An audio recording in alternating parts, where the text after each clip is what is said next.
Assalamualaikum warahmatullahi wabarakatuh. Selamat pagi. Apa kabar semua? Oke, kita lanjut sekarang mengenai materi pendistribusian sediaan farmasi Alkes dan BMHP di rumah sakit. Nah, sesuai dengan Permenkes 72 2016, seperti yang sudah kalian ketahui, pendistribusian ada di langkah ke-6 dari standar pengelolaan sediaan farmasi Alkes BMHP di rumah sakit. Oke. Nah, definisinya pendistribusian, saya singkat SAB aja ya. Definisinya merupakan suatu rangkaian kegiatan dalam rangka menyalurkan atau menyerahkan SAB dari tempat penyimpanan sampai kepada unit pelayanan atau pasien dengan tetap menjamin mutu, stabilitas, jenis, jumlah, dan ketepatan waktu. Atau juga merupakan suatu proses penyerahan SAB setelah disiapkan oleh tenaga kefarmasian instalasi farmasi rumah sakit sampai dengan diantarkan kepada perawat, dokter, atau tenaga kesehatan lain untuk diberikan kepada pasien. Nah, rumah sakit harus menentukan sistem distribusi yang dapat menjamin terlaksananya pengawasan dan pengendalian SAB di unit pelayanan. Kemudian, sistem distribusi dirancang atas dasar kemudahan untuk dijangkau oleh pasien dengan mempertimbangkan efisiensi dan efektivitas sumber daya yang ada. Sistem distribusi obat yang efisien dan efektif sangat tergantung pada desain sistem dan pengelolaan yang baik. Nah, di sini sebagai pengendali dari sistem distribusi itu adalah instalasi farmasi, ya. Sistem distribusi sediaan farmasi, alat kesehatan, dan BMHP di rumah sakit itu adalah instalasi farmasi. Jadi kita harus wajib melakukan supervisi terhadap unit-unit pelayanan. Nah, tujuannya adalah agar ketersediaan obat tetap terjamin. Kemudian mutu dan kondisi sediaan farmasi tetap stabil dalam rantai proses distribusi. Jadi misalnya ketika kita mendistribusikan obat termolabil yang hanya stabil pada suhu tertentu, maka ketika kita mendistribusikan itu harus dengan proses yang bisa menjamin mutunya. Artinya obat tersebut disimpan dalam wadah yang sesuai suhunya, misalnya dalam cold storage, ya. Atau juga instalasi farmasi itu harus bisa memastikan atau menjamin mutu obat yang termolabil yang diantar oleh distributor, ya, sehingga kita harus tahu bahwa ketika distributor itu mengirim atau PBF itu mengirim ke kita, apakah pengirimannya sesuai dengan syarat penyimpanan obat tersebut. Lalu tujuan lainnya adalah kesalahan obat minimal dan keamanan pada pasien maksimal. Ya, dengan distribusi ini dilakukan oleh farmasi, maka ada proses pengkajian resep, kemudian telaah obat sebelum diserahkan. Ini akan menurunkan medication error. Kemudian juga pendistribusian itu juga harus menjamin minimalnya obat rusak atau kadaluarsa. Lalu efisiensi dalam penggunaan sumber daya terutama SDM. Jadi kita harus mempertimbangkan efisiensi sumber daya. Pencegahan terhadap pencurian, kehilangan, pemborosan, dan penyalahgunaan obat. Jadi di sini kita harus bisa mendesain ketika waktu penyimpanan kemarin, ya, kita harus sudah bisa mendesain tempat penyimpanan. Nah, kemudian ketika pendistribusian kita harus bisa memastikan bahwa itu pun harus bisa menjamin dari mulai kita menyerahkan kepada tenaga kesehatan lain untuk diserahkan kepada pasien, maka sebelum sampai kepada pasien harus dijamin bahwa itu terhindar dari pencurian atau kehilangan, atau juga bahkan penyalahgunaan obat. IFRS sebagai akses dalam semua tahap pengendalian, pemantauan, dan penerapan pelayanan farmasi klinik. Nah, di sini memang farmasi rumah sakit sangat berperan untuk sebagai pengendali dan pemantau dalam penerapan seluruh pelayanan kefarmasian. Kemudian juga tujuannya adalah agar terjadi interaksi antara dokter, apoteker, perawat, dan pasien, dan harga terkendali serta meningkatnya penggunaan obat yang rasional. Nah, metode pendistribusian sediaan farmasi Alkes dan PMHP ada dua, yaitu sentralisasi dan desentralisasi.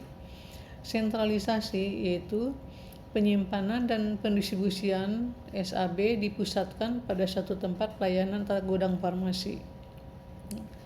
Seluruh kebutuhan sediaan farmasi, Alkes, dan PMHP untuk unit pelayanan atau ruang rawat, baik untuk kebutuhan individu pasien maupun kebutuhan dasar ruang rawat, disuplai langsung dari pelayanan farmasi pusat.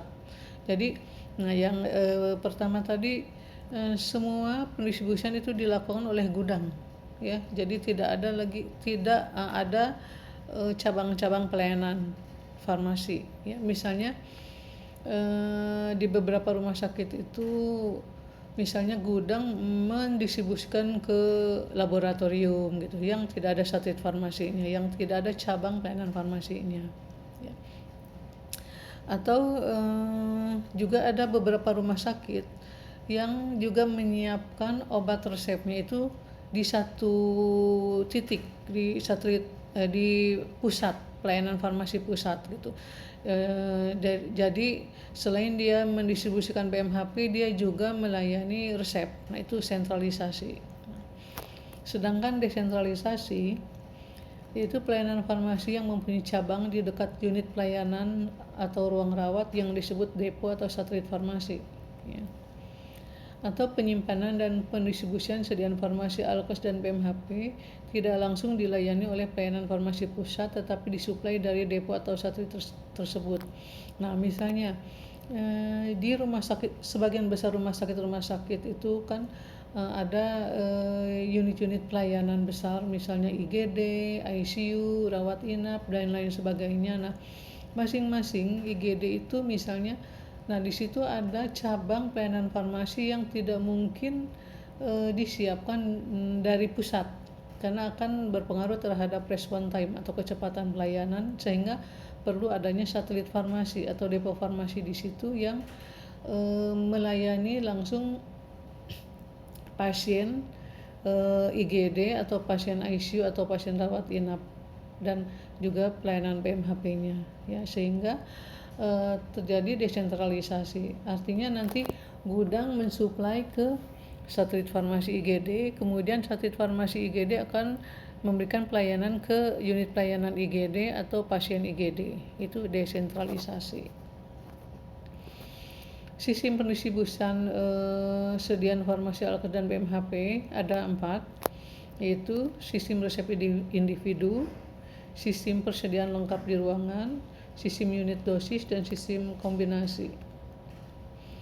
Sistem resep individu yaitu pendistribusian yang berdasarkan resep perorangan atau pasien rawat jalan dan rawat inap melalui instalasi farmasi yang disiapkan dalam satu periode tertentu.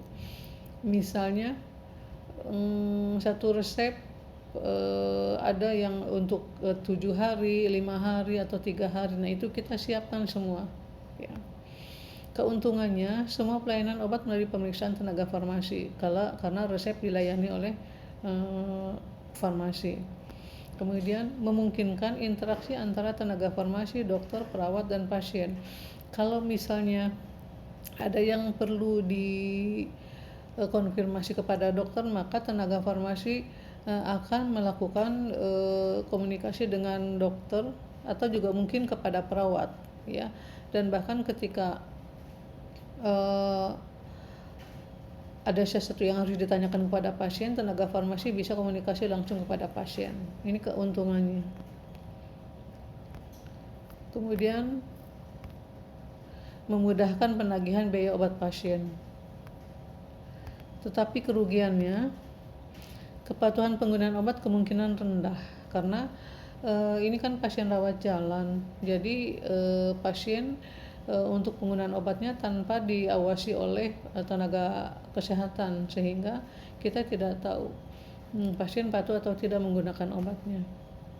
Jumlah kebutuhan tenaga farmasi meningkat dibandingkan dari misalnya floor stock, ya.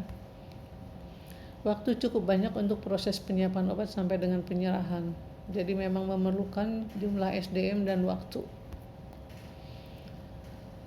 Kemudian kerugian pasien bila ada perubahan terapi, misalnya ketika dia sudah mendapatkan obat untuk 7 hari, tapi tiba-tiba kemudian pasien alergi atau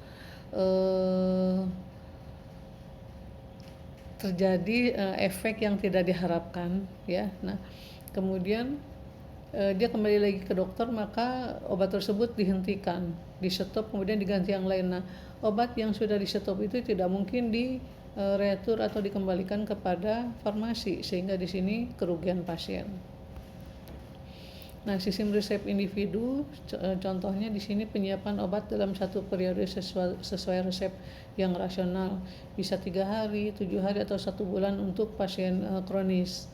Atau misalnya dalam kondisi pandemi COVID-19 ini, kita menyiapkan untuk yang kronis ada yang 1 bulan sampai 2 bulan untuk menghindari agar pasien tidak bolak-balik ke rumah sakit, ya. Nah, kemudian pengelolaan sediaan farmasi Alkes dan BMHP dengan sistem floor stock itu ada tiga sistem, yaitu untuk sediaan farmasi Alkes dan BMHP life saving atau penyelamat hidup. Kemudian untuk sediaan farmasi Alkes dan BMHP kebutuhan operasi atau tindakan medis di ruang operasi. Yang ketiga adalah sediaan farmasi Alkes dan BMHP kebutuhan dasar pasien, ruangan, dan petugas, ya. Misalnya hand sanitizer itu kan kebutuhan baik pasien, petugasnya maupun seluruh pengunjung, ya. Itu merupakan sistem floor stock. Nah, sistem floor stock atau persediaan lengkap di ruangan, pendistribusiannya itu disiapkan dan dikelola oleh instalasi farmasi. SAB yang disimpan di ruang rawat harus dalam jenis dan jumlah yang sangat dibutuhkan. Dalam kondisi sementara di mana tidak ada petugas farmasi yang mengelola atau di luar jam kerja, maka pendistribusiannya didelegasikan kepada penanggung jawab ruangan, ya. Jadi kalau misalnya di farmasi hanya 1 shift, maka BMHP tersebut diserahkan kepada ruangan yang 3 shift, ya. Ruangan artinya perawat, ya. Setiap hari dilakukan serah terima kembali pengelolaan obat floor stock kepada petugas farmasi dari penanggung jawab ruangan. Kemudian apoteker harus menyediakan informasi, peringatan, dan kemungkinan interaksi obat pada setiap jenis obat yang disediakan di floor stock. Jadi ini yang misalnya rumah sakit menyerahkan seluruhnya obat ke perawat, kemudian perawat yang menyiapkan obat resep. Jadi farmasi harus bisa memberikan informasi atau kemungkinan terjadinya interaksi obat. Nah, mengenai sediaan farmasi Alkes dan BMHP life saving atau penyelamat hidup itu atau emergency disimpan dalam troli emergency terkunci atau tas emergency, diperiksa, dipastikan selalu tersedia dengan jenis dan jumlah sesuai daftar yang telah ditetapkan.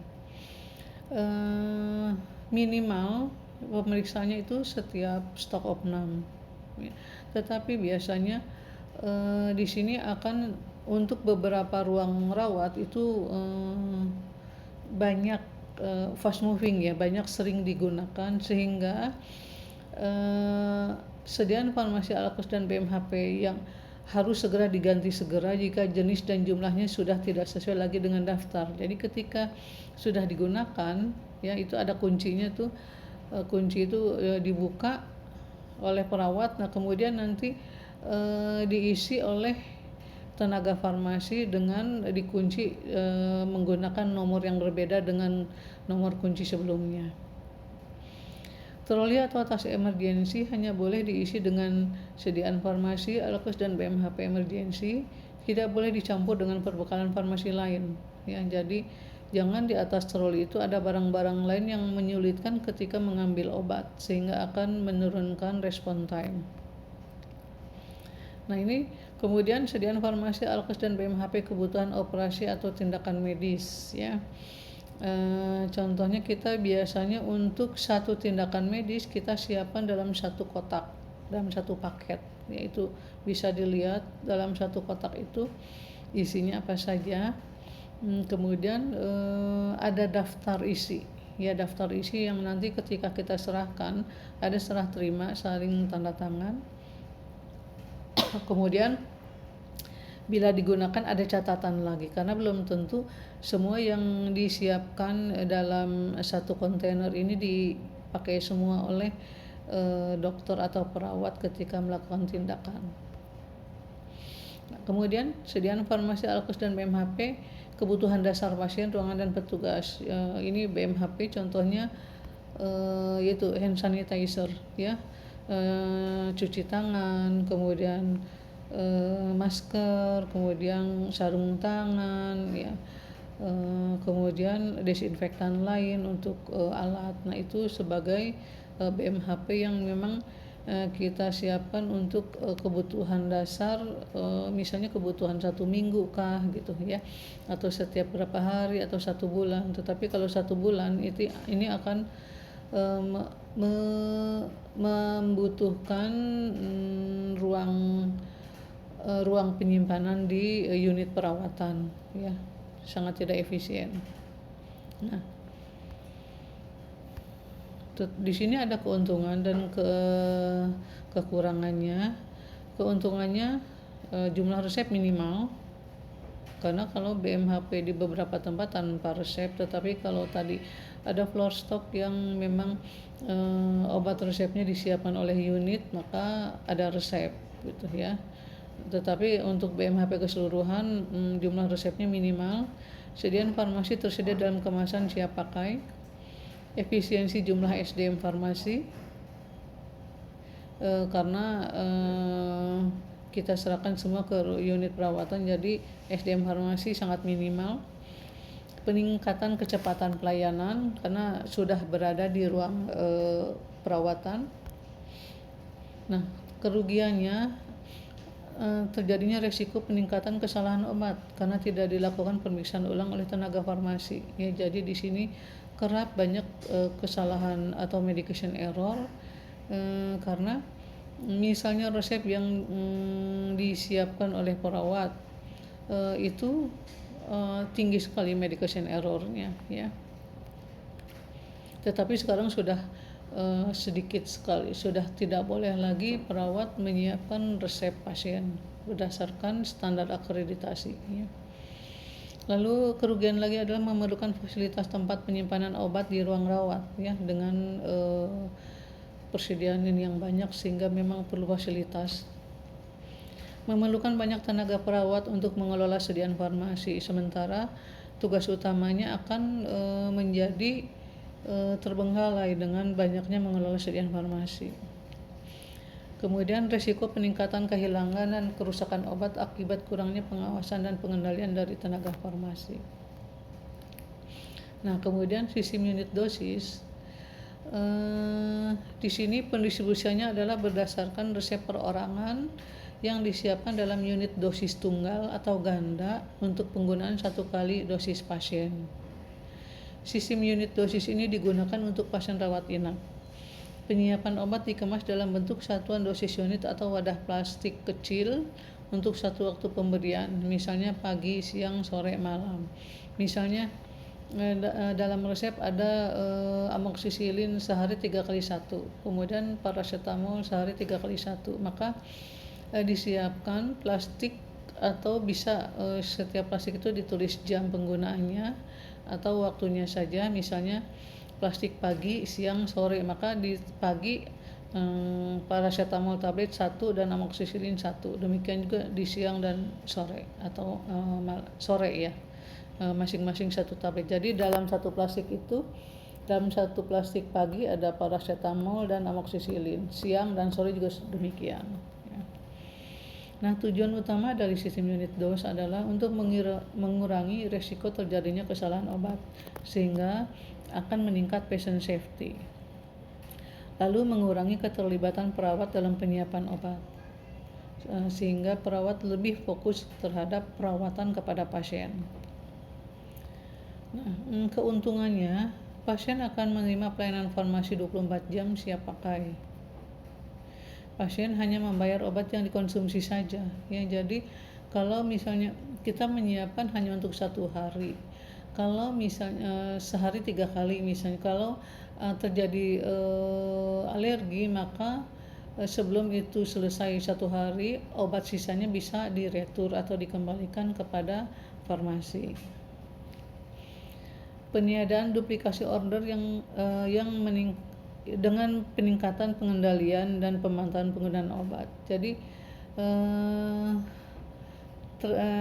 tidak ada duplikasi order karena ini semua sudah dikaji oleh tenaga farmasi atau oleh apoteker dan tenaga teknis kefarmasian, sehingga tidak ada lagi duplikasi.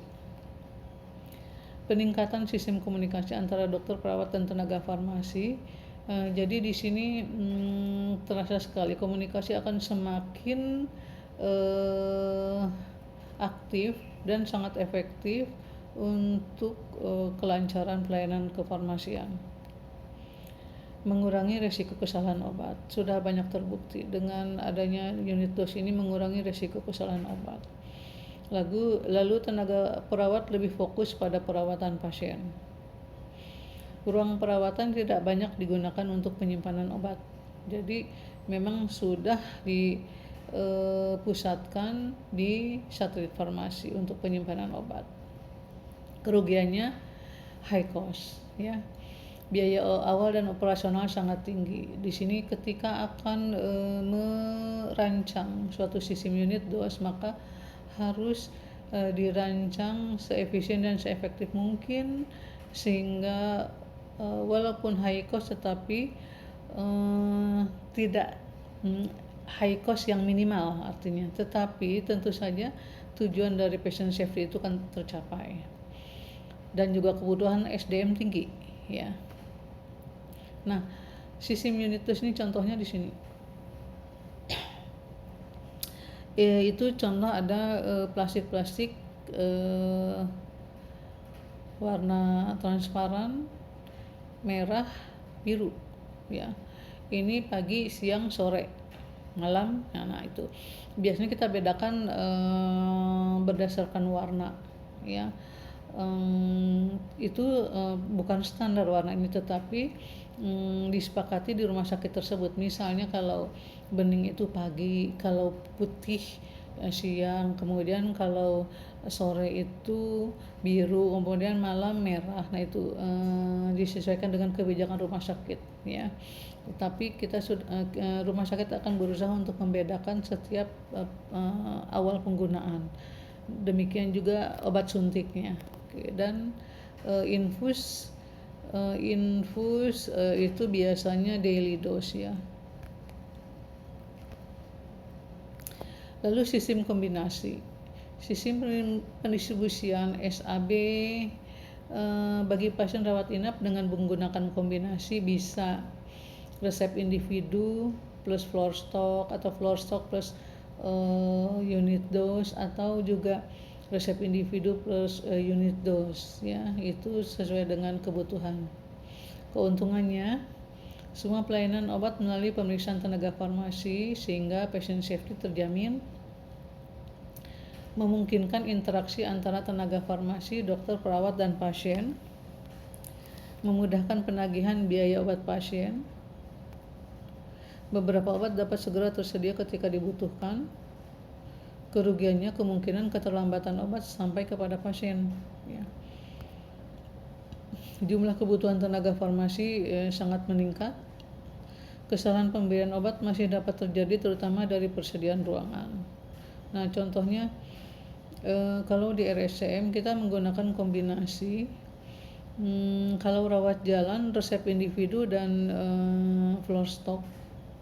Kalau rawat inap bisa ketiganya, bisa A plus B plus C atau B plus C, ya. Nah, kenapa rawat inap bisa A plus B plus C? Misalnya kita kan rawat inap melakukan unit dose, ya, unit dose system. Kemudian, nah, untuk ruangannya kita siapkan juga floor stock untuk ruangannya. Kita distribusikan lewat satelit farmasi tertentu, ya. Atau di satelit farmasi tersebut juga ketika pasien rawat inap akan pulang, maka kita siapkan sistem resep individu, bukan unit dose lagi, ya. Yang tadinya sebelumnya pakai sistem unit dose, tetapi ketika akan pulang maka kita siapkan misalnya obat untuk 3 hari kah, 7 hari kah, atau 1 bulan. Nah, ya, jadi itu sistem kombinasi A plus B plus C. Nah, pengendalian sistem pendistribusian yang baik. Sistem resep individu dilakukan untuk pelayanan pasien rawat jalan dan pasien pulang pasca rawat inap. Sistem unit dose dilakukan untuk pelayanan pasien rawat inap. Sistem floor stock untuk pelayanan keadaan kegawat daruratan melalui persediaan life saving drugs dalam troli atau bag emergency, atau pasien operasi atau tindakan medis melalui sistem paket, kebutuhan dasar pasien, petugas, dan ruangan. Lalu, tertib administrasi dengan pencatatan transaksi barang ke dalam dokumen barang, misalnya kartu stop dan lain-lain, penandatanganan bukti serah terima barang. Menunjuk PIC atau penanggung jawab barang, baik di satelit farmasi maupun di ruang rawat, harus ada penanggung jawabnya. Lalu PIC melakukan sampling stok rutin untuk menjamin bahwa stok sesuai kebutuhan, tidak kadaluarsa, dan mutunya selalu terjamin. Lalu melakukan pemantauan dan evaluasi berkala terhadap sistem pengelolaan sediaan farmasi, alkes, dan BMHP. Nah, contohnya di RSCM ini seluruh apoteker akan melakukan pemantauan setiap bulan ke seluruh unit-unit yang mengelola sediaan farmasi, alkes, dan BMHP. Ya, contohnya di satelit farmasi, depo farmasi, maupun unit-unit pelayanan dan unit-unit perawatan. Ya, contohnya sampai ke lab, patologi klinik, lab terpadu, kemudian bahkan ke forensik misalnya. Ya, di sana kan hanya mayat, tetapi di sana juga menyimpan BMHP. Nah, bagaimana penyimpanannya, apakah benar gitu loh, ya. Apalagi kalau ruang rawat dan ruang kefarmasian itu pasti kita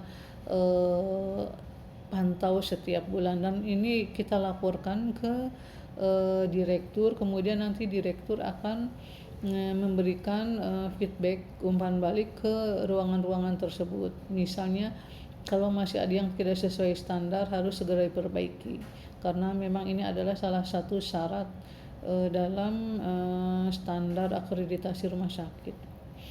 Ya, jadi kemudian unit-unit melakukan tindakan koreksi terhadap adanya penyimpangan bila ada.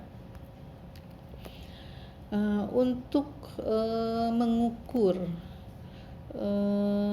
apakah sudah baik atau belumnya proses pendistribusian di satu unit, maka ada indikator mutu pelayanan, ya. Misalnya di sini ada waktu tunggu resep obat jadi. Ini standar dari BLU, dari Kemenkes, itu harusnya kurang dari 30 menit. Jadi dari mulai resep diterima oleh farmasi sampai resep atau obat diterima oleh pasien itu kurang dari 30 menit. Lalu waktu tunggu resep obat racikan itu kurang dari 60 menit. Lalu waktu tunggu resep sito, ini biasanya banyak kan resep-resep yang sito, ini harus kurang dari 15 menit. Tetapi bila memang dibutuhkan segera, maka unit perawatan tersebut bisa mengambil obat kalau memang obatnya life saving dari troli emergency. Lalu waktu tunggu pengisian kembali obat troli emergensi. Nah, ini juga kita perhitungkan karena farmasi harus memastikan bahwa troli emergensi itu terisi penuh sesuai daftar, agar ketika dibutuhkan pasien dalam kondisi kegawat daruratan, maka obat sudah tersedia di troli emergensi tersebut. Nah, di sini contohnya ada beberapa contoh indikator mutu yang di RSCM sudah diukur, misalnya di beberapa satelit farmasi ya. Di sini ada contoh, ada 7 satelit ya. Ada rata respon time. Respon time-nya itu diukur per menit. Ini resep obat jadi ya, harusnya kan kurang 30 menit. Nah, rata-rata bagus nih, dari 7 satelit ini ada 22 menit ya. Padahal ada satu misalnya di satelit pusat yang rata-ratanya tuh nggak bagus, 44 menit. Nah, ini akan menjadi masukan untuk tindakan koreksi. Lalu juga untuk melihat load dari satelit-satelit tersebut, dilihat juga total resep per lembarnya gitu, atau total resep lembar dalam 1 bulan tersebut ya.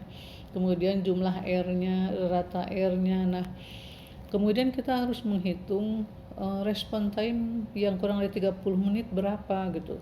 Nah, kita kan ada standar, misalnya standarnya adalah harus tergantung dari kebijakan rumah sakitnya. Nah, kalau di RSCM misalnya standarnya harus lebih dari 80%. Nah, kalau kita lihat di sini gimana? Kalau rata-ratanya masih kurang ya, 79,6%. Nah, kita bisa mengkaji lagi di mana sih, di satelit mana yang kurang gitu loh.